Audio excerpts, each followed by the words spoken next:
ഇന്ന് നമ്മൾ എത്തിയിട്ടുള്ളത് കോട്ടക്കൽ കുറുകത്താണിയിലുള്ള അബ്ദുൽ മജീദിൻ്റെ വീട്ടിലാട്ടാ. ഇവിടെ വന്നു കഴിഞ്ഞിട്ടുണ്ടെങ്കിൽ നമുക്ക് ഇൻക്യുബേറ്റർ കാണാൻ പറ്റും. 6 തരത്തിലുള്ള ഇൻക്യുബേറ്ററുകൾ കാര്യങ്ങളാണ് ഇവിടെ ഉള്ളത്. ഇതാണ് 60 കോഴിമുട്ട വെക്കുന്ന മാനുവൽ ഇൻക്യുബേറ്റർ. ഇത് താറാവാണെങ്കിൽ എത്ര രൂപ പോകും? താറാവ് ഉണ്ടെങ്കിൽ ഏകദേശം 50 മുട്ട വെക്കാൻ. ഇത് എൻ്റെ ഓട്ടോമാറ്റിക് ഇൻക്യുബേറ്റർ ആണ്. ഏകദേശം 35 കോഴിമുട്ട വരെ വെക്കാൻ പറ്റും. ഇത് റേറ്റ് വരുന്നത് ഏകദേശം 1600 രൂപ റേറ്റ് വരുന്നത്. ഇത് വരുന്നത് 60 മുട്ടേന്റെ വരുന്നുണ്ട് അല്ലേ? ഇത് 3000 റേറ്റ് വരും. ഇതാണ് 3ാമത്തെ മോഡൽ അല്ലേ? അതെ അതെ. ഇതെങ്ങനെ സെമി ഓട്ടോമാറ്റിക് വെച്ച് കഴിഞ്ഞാൽ സെമി ഓട്ടോമാറ്റിക് തന്നെ ജസ്റ്റ് നമ്മൾ കമ്പി വലിച്ചു കൊടുത്തിട്ടുണ്ട് ഓട്ടോമാറ്റിക്. ഇതിന്റെ കോഴിമുട്ട തിരിഞ്ഞോളൂ. ഓക്കെ. അപ്പൊ മറ്റേതില് ഓട്ടോമാറ്റിക്കലി മോട്ടർ ഉണ്ടായിരുന്നു. അപ്പൊ ഇതിന് മോട്ടർ ഇല്ല. ഇതിന് മോട്ടറിന്റെ ആവശ്യമില്ല. 4ാമത്തെ ആയിട്ടാണ് 100 കോഴിമുട്ട വെക്കുന്ന മാനുവൽ ഇൻക്യുബേറ്റർ ആണ് വരുന്നത്. മാനുവൽ ആയിട്ട് 100 വരെ വെക്കാം. ഇത് നേരത്തെ നമ്മൾ ഫസ്റ്റ് കണ്ട ചെറുതിന്റെ നേരെ വലുത് എന്നുള്ള ആ ഒരു പ്രത്യേകത ഉള്ളതല്ലേ? നേരെ വലുതാണ്. ഇതാണ് 65 കോഴിമുട്ട വെക്കുന്ന സെമി ഓട്ടോമാറ്റിക് ഇൻക്യുബേറ്റർ.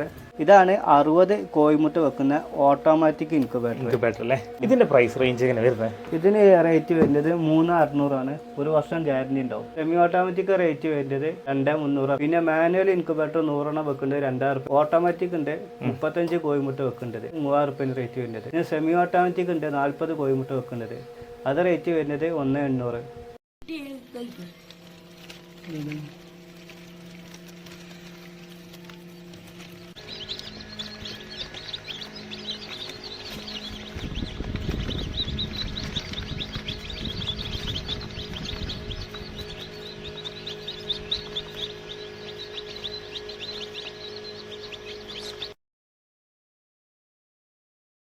കുറച്ചു ദിവസം മുമ്പ് നമ്മൾ ഏതാണ്ട് ഒരു 20ഓളം മുട്ടകൾ ഇൻക്യുബേറ്ററിൽ വിരിയിക്കാൻ വെച്ചിരുന്നു. അതിന്റെ റിസൾട്ട് എന്തായെന്ന് നോക്കാം. 20 ദിവസത്തിന് ശേഷം നമ്മുടെ ഇൻക്യുബേറ്റർ തുറന്നു നോക്കിയപ്പോ കണ്ട കാഴ്ച, രാവിലെ കോഴിക്കുഞ്ഞിന്റെ കരച്ചിൽ കേട്ട് നോക്കിയപ്പോ ഒരെണ്ണം വിരിഞ്ഞതായി കണ്ടു. ഏതാണ്ട് 1 മണിക്കൂർ കൂടെ കഴിഞ്ഞ് നോക്കിയപ്പോ ദേ 2ാമത്തെ കുഞ്ഞ് വിരിഞ്ഞിട്ടുണ്ട്. സമയം അങ്ങനെ മുന്നോട്ട് നീങ്ങിക്കൊണ്ടേയിരുന്നു. ഇതിനിടയ്ക്ക് നമ്മുടെ ഇൻക്യുബേറ്ററിനുള്ളിലെ മുട്ടകളും വിരിഞ്ഞും കൊണ്ടേയിരുന്നു. പിന്നെ വൈകുന്നേരമായപ്പോഴേക്കും 20ൽ 13 മുട്ടകളും വിരിഞ്ഞിട്ടുണ്ട്. ഇനി വിരിയാനുള്ള മുട്ടകൾക്കുള്ളിൽ നിന്നും നമ്മുടെ കോഴിക്കുഞ്ഞുങ്ങൾ പുറത്തേക്ക് ഇറങ്ങാനുള്ള തയ്യാറെടുപ്പിലാണ്. എന്തായാലും നമ്മുടെ മജീദ് ഖാന്റെ ഇൻക്യുബേറ്റർ സംഭവം സൂപ്പറാണ്. റിസൾട്ട് നോക്കിയിട്ട് സാധനം വാങ്ങാന്ന് പറഞ്ഞ ചങ്ങായിമാരെല്ലാം ചാടിക്കയറി ഓർഡർ ചെയ്തോളൂ. പിന്നെ കഴിഞ്ഞ വീഡിയോയിൽ നമ്മുടെ കഴുകനാശാത്തി കയ്യിലേക്ക് മുട്ടയിട്ടത് എഡിറ്റിംഗ് ആണെന്ന് കുറച്ച് പേര് കമന്റ് ചെയ്തിരുന്നു. അവർക്ക് വേണ്ടിയാണ് ഈ ഒരു ക്ലിപ്പ് വീണ്ടും പോസ്റ്റ് ചെയ്യുന്നത്. അപ്പൊ വീഡിയോ ഇഷ്ടപ്പെട്ടാൽ സപ്പോർട്ട് ചെയ്യാൻ മറക്കല്ലേ.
ഇത്രയും കുഞ്ഞുങ്ങൾ നമുക്ക് കിട്ടിയിട്ടുണ്ട് കേട്ടോ.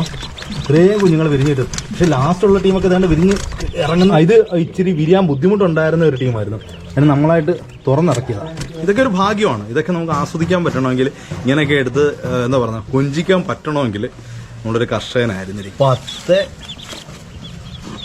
12, 28 ദിവസത്തെ കാത്തിരിപ്പിന് ശേഷം എന്താ നമ്മൾ ഇൻക്യുബേറ്ററിൽ വെച്ച താറാവ് മുട്ട വിരിഞ്ഞ് കുട്ടികൾ ഇറങ്ങിയിട്ടുണ്ട്. ഇന്നലെ തൊട്ട് വിരിഞ്ഞ് തുടങ്ങിയതാണ്. ഇപ്പൊ ഇന്ന് എല്ലാം വിരിഞ്ഞ് പൂർത്തിയായിട്ടുണ്ട്. നമ്മൾ 50 മുട്ടയായിരുന്നു ഇൻക്യുബേറ്ററിൽ വെച്ചിരുന്നത്. അതിൽ നമ്മൾ ആദ്യം തന്നെ സ്പേസിന്റെ പ്രശ്നം കാരണം കുറച്ച് മുട്ട എടുത്ത് മാറ്റിയായിരുന്നു.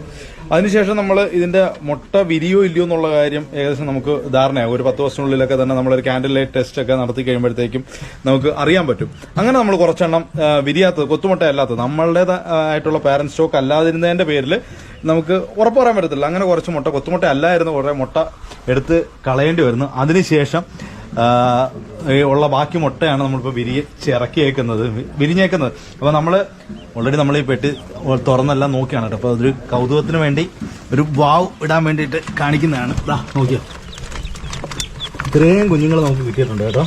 ഇത്രയും കുഞ്ഞുങ്ങൾ വിരിഞ്ഞിട്ട്, പക്ഷെ ലാസ്റ്റുള്ള ടീമൊക്കെ ഇതാണ്ട് വിരിഞ്ഞ് ഇറങ്ങുന്നതേ ഉള്ളൂ. കണ്ടോ, ഇതൊക്കെ ഇപ്പോൾ വിരിഞ്ഞിറങ്ങുന്നേ ഉള്ളൂ. ഇത് മുട്ടത്തോടൊക്കെ ഇരിക്കുന്നുണ്ട് കണ്ടോ. ഇത് ഇച്ചിരി വിരിയാൻ ബുദ്ധിമുട്ടുണ്ടായിരുന്ന ഒരു ടീമായിരുന്നു. അതിന് നമ്മളായിട്ട് തുറന്നിറക്കിയതാണ്. കണ്ട, നമ്മൾ എണ്ണിയില്ല, കുറേ ഉണ്ട്.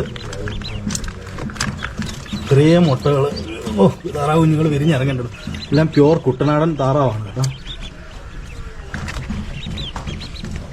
അപ്പോൾ ഇൻക്യുബേറ്റർ നല്ല റിസൾട്ടുള്ളതാണ്. നമ്മൾ വിരിയോന്ന് ഉറപ്പുണ്ടായിരുന്ന എല്ലാ മുട്ടയും നമുക്ക് വിരിഞ്ഞ് കിട്ടിയിട്ടുണ്ട്.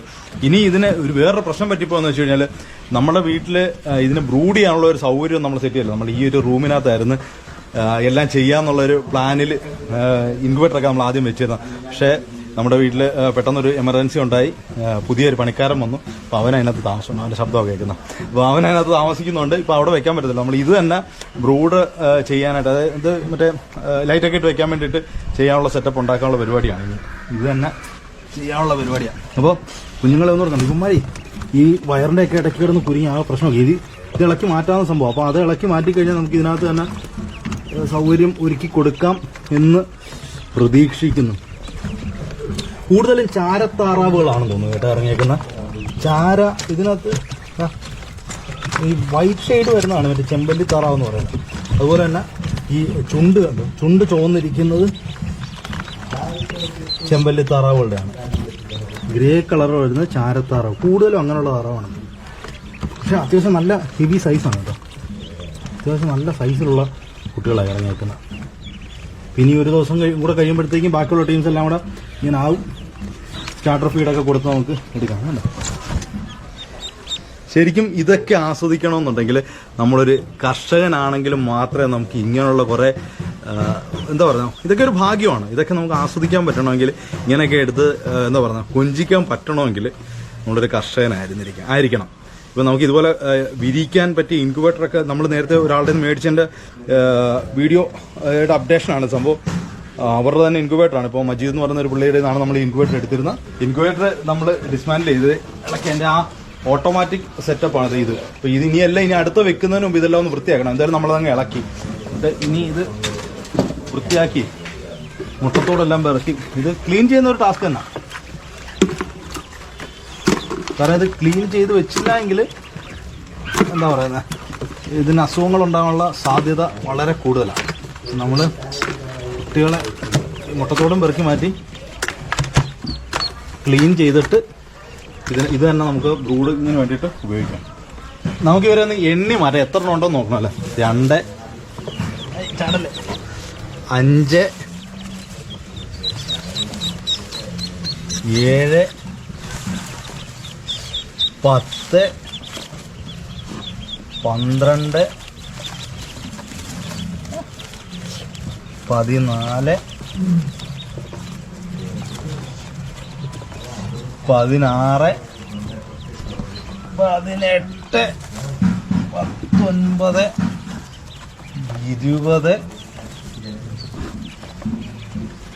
20 22 24 25. ഇത് രക്ഷപ്പെടാൻ ചാൻസ് ഉണ്ടെന്ന് തോന്നുന്നില്ല കേട്ടോ. ഇത് നമ്മൾ പൊളിച്ചെടുത്തതാണ്, എൻ്റെ തോട് പൊളിച്ചെടുത്തതാണ്. ഭയങ്കരമായിട്ട് ഇറങ്ങാൻ പറ്റാതിരുന്നിട്ട് അങ്ങനെ പൊളിച്ചെടുത്തത്. അതുകൊണ്ട് ഇനി ഇത് രക്ഷപ്പെടുമായിരിക്കും. നോക്കാം. ഇത് എത്ര വരെ തന്നെയാണ്?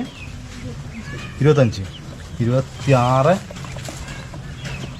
26. ഇനി ഒരു 5 എണ്ണം അതിനകത്തുണ്ട്. 26 5 31. ഇതിപ്പോൾ വിരിഞ്ഞിറങ്ങിയ ടീം. അപ്പോൾ അവർക്ക് ചൂട് കൊടുത്തേ ഉള്ളൂ. 31 പേര് ഉണ്ട്.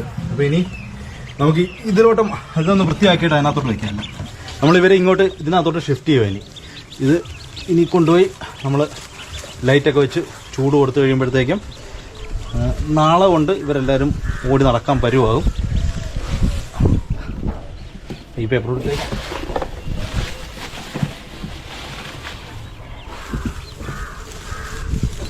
ഓക്കെ. നമുക്ക് പിന്നെ ഇപ്പോൾ വീടിനകത്തോട്ട് കയറ്റി വയ്ക്കാം. ബൾബൊക്കെ ഇട്ട് സെറ്റ് ചെയ്ത് കൊടുക്കാം.